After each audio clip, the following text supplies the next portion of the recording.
¿Qué es o quién es realmente el Espíritu Santo? Antes de que existiera el tiempo, cuando la oscuridad aún gobernaba las profundidades y la materia no conocía su forma, un susurro invisible se deslizaba sobre las aguas. La Biblia no empieza con un Dios distante hablando desde el trono, ni con leyes grabadas en piedra, ni siquiera con la cruz. La Biblia comienza con el Espíritu, con Ruaj.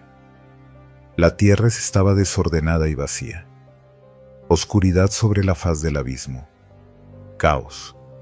Silencio. Nada. Y entonces algo se mueve. El Ruaj de Dios se desliza como un aliento expectante sobre las aguas. Es una escena cósmica, una respiración suspendida en la eternidad, lista para ordenar el desorden, llenar el vacío y vencer la oscuridad. No es casualidad que el primer personaje en escena sea el Espíritu. Él es la presencia activa, viva, palpitante del Dios eterno, el primero en danzar sobre la nada, el primero en anunciar que algo glorioso está por nacer. Pero, ¿qué es Ruaj? La palabra hebrea no puede traducirse con una sola idea. Significa viento, aliento, espíritu, energía. Ruaj es el soplo que no ves pero que sientes. Como el viento no puedes atraparlo, pero sí ver lo que toca. Mueve hojas, sacude ramas, empuja océanos. Así es el Espíritu de Dios, invisible pero innegable, real como el oxígeno que no ves pero que te mantiene vivo. Haz una pausa, respira profundamente. Eso que acaba de entrar en tus pulmones es símbolo del Espíritu. Sin aire no hay vida. Sin Ruaj no hay existencia espiritual. En el principio, cuando Dios dijo, sea la luz, no solo habló, exhaló. Y ese aliento divino, ese Ruaj, se activó como fuerza creadora. Donde antes no había nada, ahora hay luz. Donde había caos, nace la belleza. Donde había vacío, se forma un mundo. El espíritu no es una idea abstracta, ni una energía mística flotando en el universo. Es la presencia personal de Dios mismo. Desde el principio, el Espíritu de Dios no solo observa, actúa, no solo planea, transforma. Él es el ejecutor del diseño celestial, el artesano invisible que moldea la materia obedeciendo a la voz del Padre. Y eso no cambió con el paso del tiempo. A medida que la historia bíblica avanza, vemos cómo ese espíritu comienza a entrar en escena una y otra vez. No como figura secundaria, sino como el poder detrás de lo imposible. Él no solo creó el mundo, empieza a invadirlo, a habitarlo. Cuando José fue traicionado por sus hermanos, vendido como mercancía humana y arrojado a la oscuridad de una prisión egipcia, algo divino lo acompañaba. El Espíritu estaba con él. ¿Cómo lo sabemos? Porque cuando todos veían derrota, Dios veía un plan. Y en la prisión, en el exilio, en la soledad más profunda, el Ruaj de Dios le dio a José sabiduría sobrenatural. Soñó, interpretó, gobernó. No era su carisma, ni su astucia. Era el Espíritu, era Ruaj. Y luego Bezalel, un nombre poco conocido, pero esencial. Fue el artista encargado de construir el tabernáculo, la tienda donde Dios se manifestaría en medio del pueblo. ¿Por qué él? Porque el Espíritu lo llenó, no de fuerza bruta, sino de creatividad. Lo capacitó para transformar metales, piedras y telas en algo sagrado. El arte se volvió adoración. El diseño se volvió espacio santo, porque cuando el Espíritu toca algo, lo común se vuelve glorioso. Pero el Espíritu no se detuvo allí. Comenzó a moverse en una clase especial de personas, los profetas. Aquellos que hablaban verdades que dolían, que denunciaban lo que todos querían ocultar, que anunciaban el juicio cuando todos preferían silencio. Pero también fueron los portadores de una esperanza escandalosa. Vendría un día en que el Espíritu no sería solo para algunos, sino para todos. No solo para reyes y profetas, sino para campesinos, mujeres, niños, ancianos, para toda carne. Porque había un problema. El mundo que el Espíritu había ayudado a formar, el hombre lo había vuelto a llenar de caos. El vacío regresó, la oscuridad reclamó su lugar, la violencia, la injusticia, la idolatría. El corazón humano se endureció, y el aliento de Dios ya no era deseado, sino resistido. El Ruaj, que había traído vida, ahora encontraba puertas cerradas. Y sin embargo, los profetas hablaban de algo radical, de un nuevo movimiento del Espíritu, no uno que inspiraría desde afuera, sino uno que transformaría desde dentro. Pondré mi espíritu dentro de vosotros, dijo Dios por medio de Ezequiel. Quitaré el corazón de piedra y pondré un corazón de carne. Esa promesa ardía como fuego en medio del exilio. Algo iba a cambiar, algo iba a irrumpir.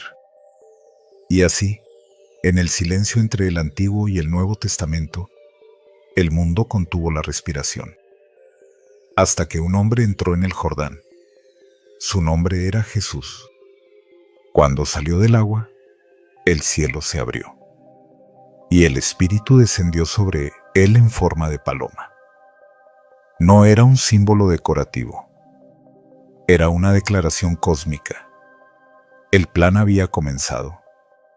Dios mismo estaba habitando un cuerpo humano, y el Espíritu lo ungía no solo como hijo, sino como nuevo Adán, como inicio de una nueva creación. Y lo que el Espíritu había hecho en Génesis, traer vida del caos, ahora lo hacía en las personas. Jesús sanaba, perdonaba, liberaba, enseñaba. No desde una fuerza mágica, sino desde una dependencia total del Espíritu. Cada palabra que decía llevaba aliento, cada toque que daba infundía vida, cada paso era dirigido por esa presencia invisible pero poderosa que lo acompañaba. Pero no todos lo entendieron. Los religiosos lo rechazaron. Los poderosos lo crucificaron. El Hijo fue clavado en una cruz y exhaló su último aliento. Y por un instante, pareció que Ruaj había sido vencido. Hasta que ocurrió lo imposible. El Espíritu de Dios, el mismo que había soplado vida en el barro original, volvió a soplar. Y Jesús resucitó. El aliento regresó al cuerpo. La tumba no fue el final, fue el umbral. Y en esa victoria, todo cambió. Jesús resucitado se acercó a sus discípulos, sopló sobre ellos y dijo: reciban el Espíritu Santo. El mismo Ruaj que se movía sobre las aguas ahora se movía sobre hombres rotos, y no solo sobre ellos, dentro de ellos. Y ese día en Pentecostés descendió con poder, no en forma de paloma, sino como fuego, como viento impetuoso, como presencia inconfundible. Y lo que comenzó en el Génesis se completó. El Espíritu dentro del hombre, Dios habitando en su pueblo. Y desde entonces, Ruaj no se ha detenido. Sigue revoloteando sobre los vacíos del alma. Sigue soplando vida en lugares muertos. Sigue buscando corazones dispuestos a hacer habitación. Hoy, ese mismo Espíritu te llama, no a una religión, no a un rito.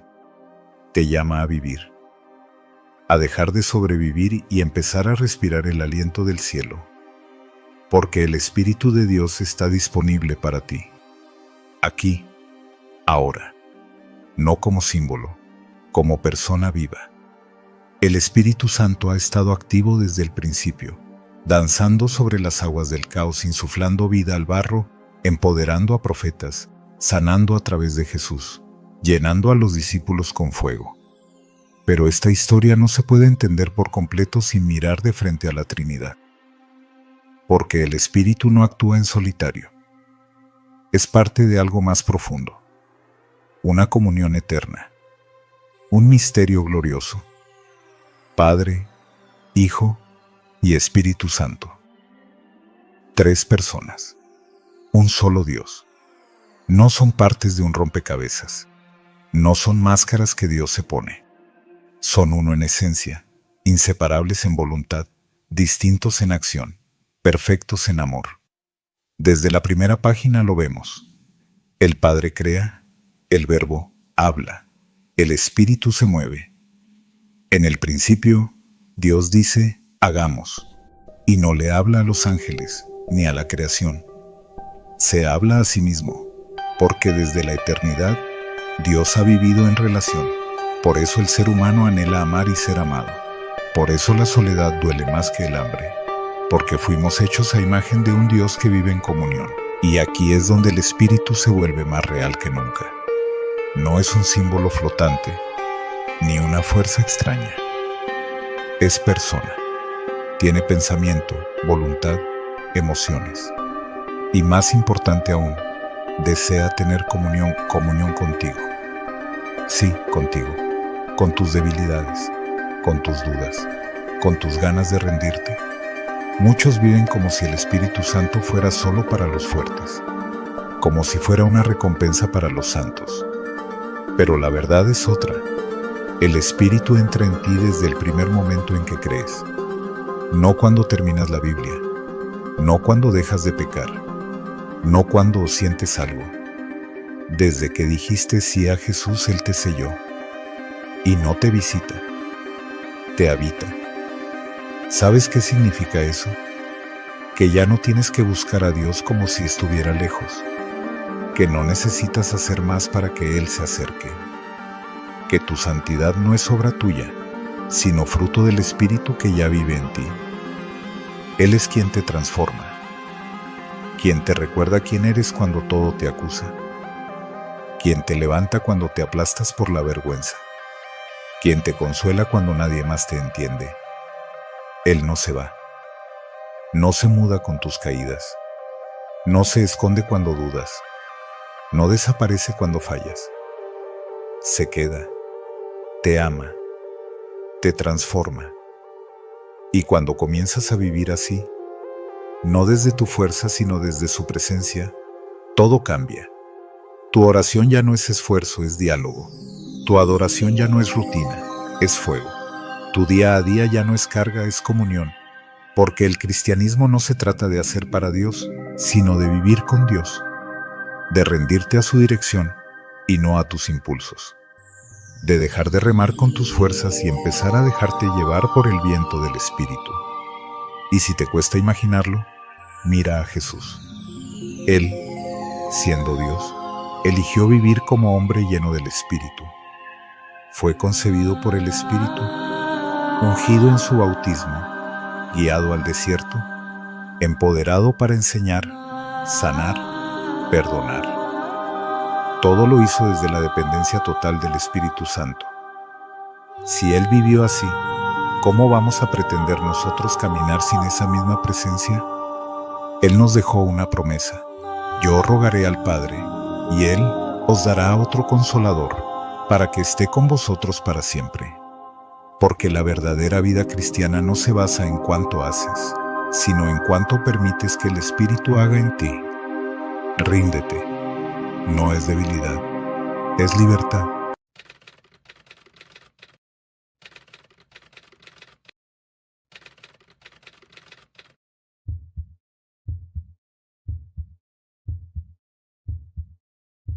Silencio. Una respiración profunda. Imágenes lentas. Hojas movidas por el viento. Una vela encendida. Una madre abrazando a su hijo. Música suave. Voz en susurro.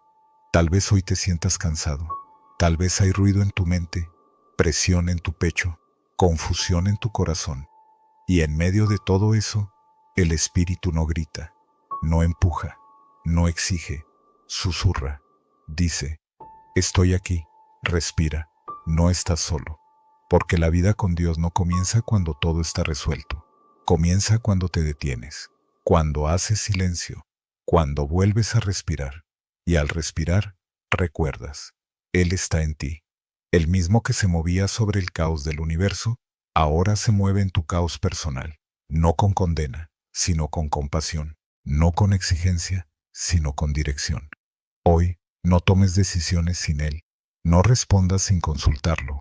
No camines sin escucharlo. Antes de hablar, antes de moverte, antes de reaccionar, haz una pausa y di en voz baja: Espíritu Santo, ¿qué piensas tú? Tu vida cambia cuando aprendes a respirar. Con Él, hay una fecha escrita en el cielo. Una fecha que no marcaste tú, ni tus padres, ni el azar. Una fecha que el universo entero reconoció antes de que nacieras. Tu nacimiento no fue una casualidad, fue un acto deliberado del Creador. Dios no hace nada sin un propósito eterno. Y eso incluye el día exacto en que viste por primera vez la luz. Hoy, vamos a descifrar el lenguaje secreto del cielo. Hoy, vas a descubrir lo que tu mes de nacimiento dice sobre ti. Antes que te formase en el vientre, te conocí. Esa frase no es poética, es literal, es divina, es verdad. Tu existencia fue deseada, planeada y sellada desde la eternidad. El cielo eligió el momento exacto en que debías nacer. No llegaste temprano, no llegaste tarde. Llegaste cuando el reino lo dispuso. En la Biblia, cada fecha encierra misterios. Los días festivos, los nacimientos de profetas, las visiones, las guerras, las coronaciones. Todo ocurre bajo un tiempo preciso porque Dios se mueve en Kairos, no en Cronos. Hoy vamos a recorrer el calendario del cielo. Y por cada mes, verás un espejo. Un reflejo de lo que el Creador depositó en ti desde el instante en que naciste. Tu mes no solo es el contexto de tu llegada, es la clave de tu llamado. Enero, el mes del primero. Nacer en enero es portar el eco del Génesis. Es comenzar donde todo nace, donde Dios dijo, sea la luz. Quienes nacen en este mes llevan dentro el fuego del inicio. Tienen la capacidad de iniciar lo que otros temen soñar. Son constructores de caminos, portadores de la primera chispa. Como Moisés en la zarza, son llamados a liberar. Como Josué, están ungidos para conquistar nuevas tierras.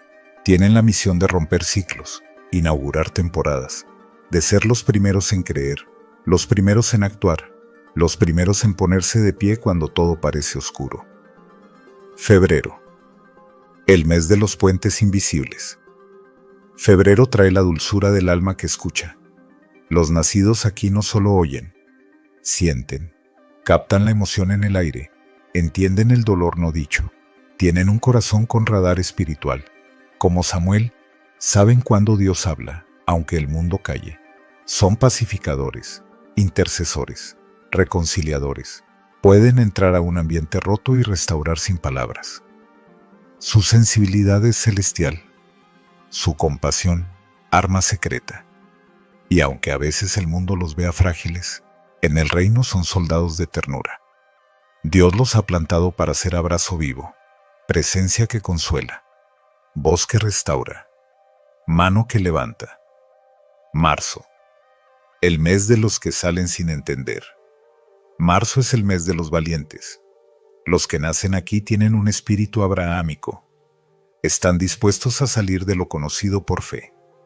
No necesitan entender para obedecer.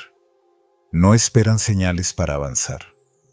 Saben que hay promesas que solo se activan en movimiento. Que hay tierras prometidas que solo se descubren cuando se deja atrás el Egipto emocional. Como Noé, construyen arcas sin lluvia. Como Pedro, se lanzan al agua cuando otros se quedan en la barca. Tienen una intuición espiritual poderosa y una fe que mueve estructuras enteras. Abril, el mes de los que vencen a la muerte. Abril lleva en su vientre la resurrección. Los nacidos en este mes son testimonios vivientes de que lo imposible puede volver a latir. Donde otros ven finales, ellos ven oportunidades. Donde otros entierran, ellos siembran. Son resilientes por diseño divino. Portan la gloria del tercer día. Como Jesús, han aprendido a descender para luego ser elevados. Como Elías, saben que después del fuego viene la lluvia. Tienen una unción de renacimiento. Cada vez que caen, regresan más sabios, más fuertes, más llenos de luz. Junio, el mes de los guardianes de la roca. En junio, nacen los que edifican sobre cimientos firmes. Como Nehemías, restauran muros caídos. Como José, administran recursos en tiempos de hambre. No buscan reconocimiento, buscan propósito. Y saben que toda gran obra requiere paciencia, sabiduría y visión eterna. Eres columna del templo, vigía en la torre. Cuando otros dudan, tú permaneces. Tu estabilidad no es frialdad, es virtud celestial. Dios te confió la tarea de sostener cuando todo tiembla. Julio, el mes de los sabios silenciosos. Julio vibra con el número 7. Plenitud, descanso, revelación. Los nacidos aquí poseen una sabiduría que no viene de libros, sino de lo alto. Como Salomón, tienen la capacidad de discernir entre lo que parece y lo que es. Pueden parecer reservados, pero sus palabras llevan peso eterno. No hablan mucho, pero cuando lo hacen, todo se transforma. Dios los llama a ser faros en la niebla, guiar no desde el ruido, sino desde la profundidad. Agosto, el mes de los transfigurados. El que nace en agosto es testigo de la gloria. Como Pedro en el monte, ha visto resplandecer al Cristo vivo. Llevas en ti un anhelo de lo eterno, un fuego que te quema por dentro. No vives por lo material, buscas lo alto. Sabes que tu vida tiene un sentido mayor. Como María, elegida para algo que ni ella comprendía del todo. Nace en ti una fe que desafía toda lógica. Fuiste hecho para elevar, para inspirar, para reflejar la luz de aquel que brilla sin apagarse. Septiembre, el mes de los que traen orden celestial. Los nacidos en septiembre son arquitectos del reino. Organizan, estructuran, perfeccionan. Dios les dio la capacidad de ordenar el caos con una sabiduría que trasciende el tiempo. Son como Moisés recibiendo los planos del tabernáculo, como Esdras, levantando altares para volver a la presencia. Su mente ve lo invisible y su corazón late con ritmo celestial. Donde otros ven desorden, ellos ven patrones divinos. Son brújula para el pueblo perdido. Octubre, el mes de los que sirven con humildad. Octubre es caída de hojas, pero también es siembra secreta. Los nacidos en este mes saben que el verdadero fruto no siempre se ve. Como Ruth, sirven cuando nadie los mira. Como Esteban, entregan su vida en silencio, sabiendo que Dios observa desde el cielo. Su alma es noble, su carácter firme, su fe inquebrantable. Tienen una conexión profunda con la tierra, con la creación, con el prójimo. Dios los hizo sembradores de justicia, y aunque sus frutos tarden, serán cosecha eterna. Noviembre, el mes de los guardianes del misterio. Noviembre es neblina y revelación. Los que nacen aquí sienten lo invisible, tienen intuiciones que no saben explicar. Ven entre líneas, escuchan entre silencios. Como Daniel, sueñan visiones del cielo. Como Juan, escriben lo que no se ha dicho. Son portadores del misterio, mensajeros del fin, centinelas de lo que viene. Dios les ha confiado llaves para abrir puertas que otros no ven y cerrar ciclos que otros no comprenden. Diciembre, el mes de los portadores de luz. Nacer en diciembre es llevar la llama de Belén. Tu vida es anuncio de que la luz vino al mundo. Como los pastores, eres testigo de lo sagrado en lo simple. Como los magos, eres buscador de la verdad más alta. Diciembre no es solo cierre, es promesa.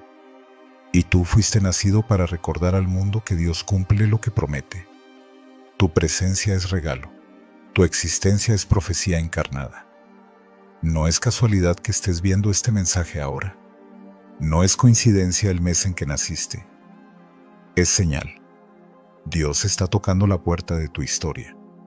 Y tú tienes el poder de responder. Escribe en los comentarios tu mes de nacimiento, pero no solo eso. Escribe también tu decisión. Hoy, acepto mi llamado. Y si conoces a alguien que necesita esta palabra, comparte este video. Que el eco del cielo siga sonando en muchas vidas. Porque tú no naciste por azar. Naciste por propósito. Y ese propósito comienza ahora.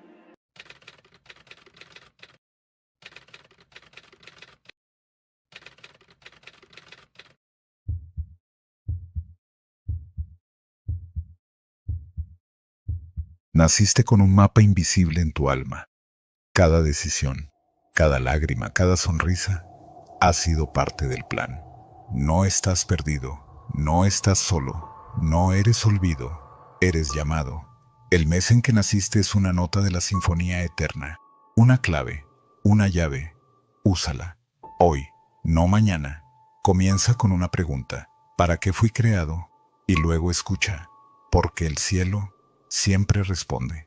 Al amanecer de la era olvidada, cuando el polvo humano aún no había sido moldeado por el pecado, hubo un velo entre el cielo y la tierra que se rasgó. Lo que nació de ese abismo cambió la historia de la creación para siempre. La cámara surge sobre una tierra virgen. Los valles se alzan en silencio. Todo parece puro, sin nombre ni culpa. Pero algo lejos se agita. No es viento, ni criatura. Es el pensamiento de Dios que observa. Una brisa templada lleva hojas doradas. La paz en el aire anuncia la tragedia que está por desatarse. Cuando los hombres comenzaron a multiplicarse, la tierra vibraba de nueva vida. Pero en su interior crecía algo ajeno, una semilla de deseo que cuajaría en tragedia. Desde los cielos descendieron aquellos llamados hijos de Dios, vigilantes tibiamente despiertos, envueltos en aurora, y vieron la belleza de las hijas de los hombres. No fue curiosidad, fue atracción soberbia. Su líder, Semahatsa, convocó una conspiración en el monte Hermón. 200 hicieron juramento, temiendo cargar la culpa solos. Maldecidos sellaron su pacto, no habría vuelta atrás. Sus pies tocaron la tierra, tembló el reino mortal, y en los ojos de los humanos se reflejó lo divino. En poco, engendraron seres que no eran hombres, sino gigantes de carne y espíritu sobrecogedor. Eran los Nefilims, gigantes de fuerza primigenia, garras de hambre insaciable. Devoraban frutos, luego cazaban hombres, después animales. La tierra respiraba dolor. Surgieron híbridos impuros, cruces contra el orden. Los ángeles caídos revelaron saberes oscuros. Azazel enseñó forja, espejos, venenos. Otros enseñaron hechicería, astrología, magia, astrología y la manipulación de hierbas. La creación se corrompió desde la raíz. La tierra gimió como madre traicionada. Las estaciones se quebraron. El sol perdió fuerza, los animales se deformaron. La creación misma reveló su agonía. Y Dios vio la desfiguración y dijo: Mi espíritu no contendrá para siempre, pero los días humanos serán acortados a 120. Se cerraron las puertas celestiales. Los arcángeles esperaban. En medio del caos un hombre permanecía firme.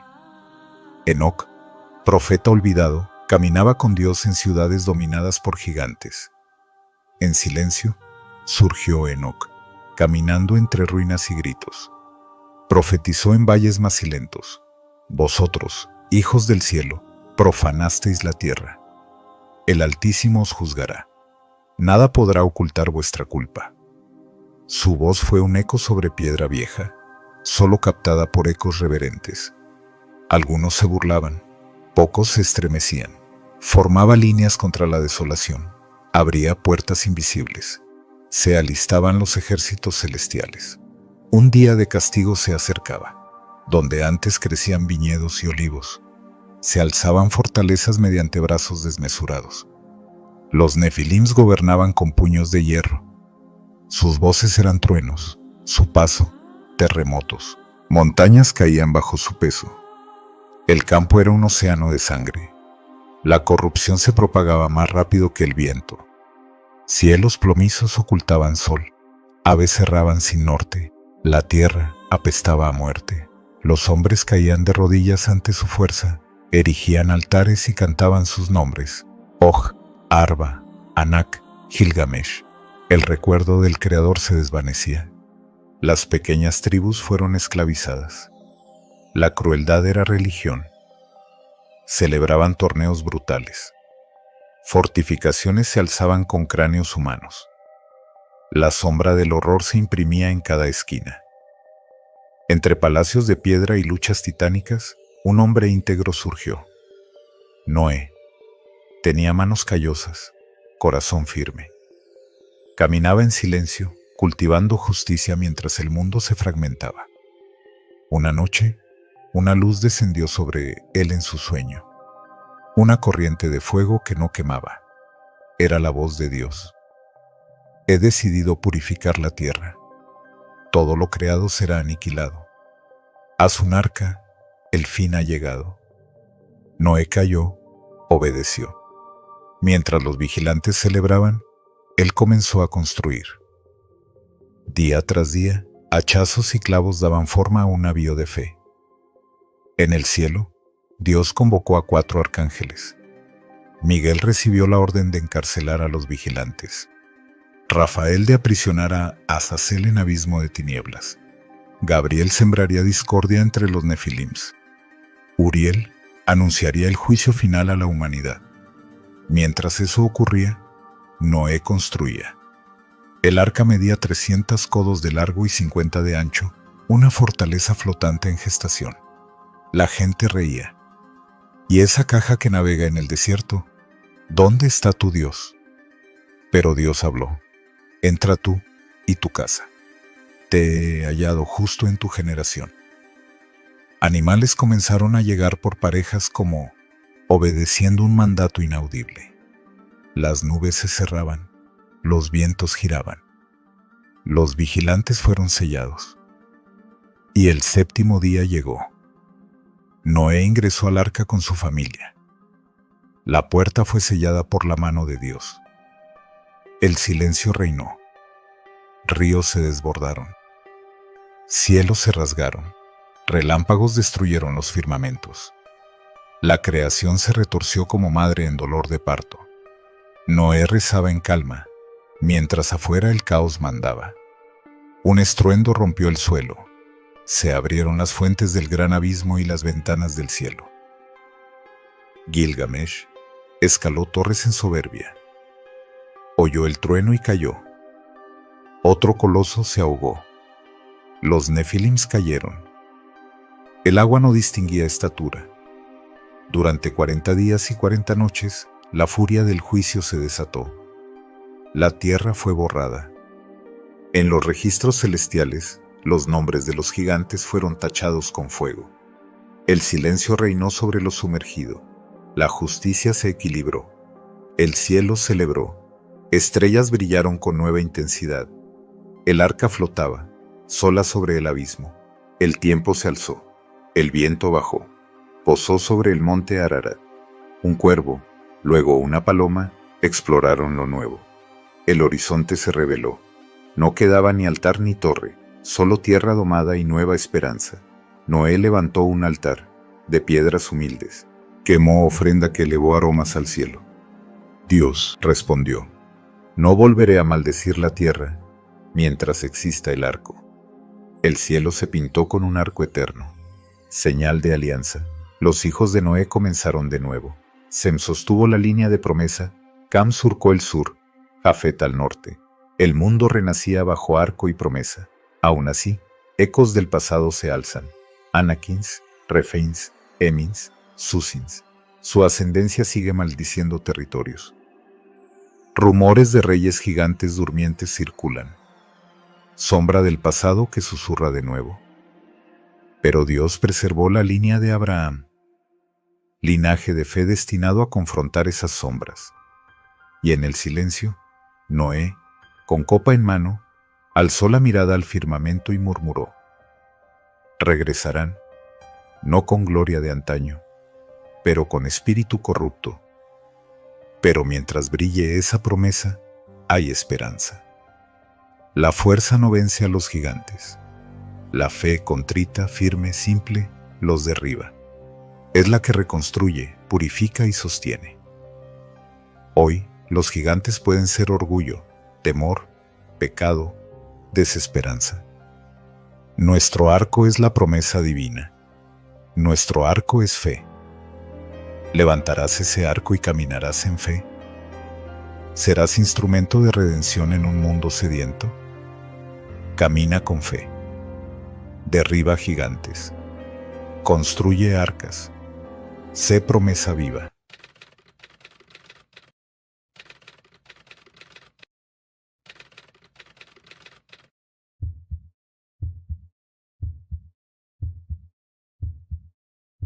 Hay días en los que el mundo parece hundirse en sombras invisibles.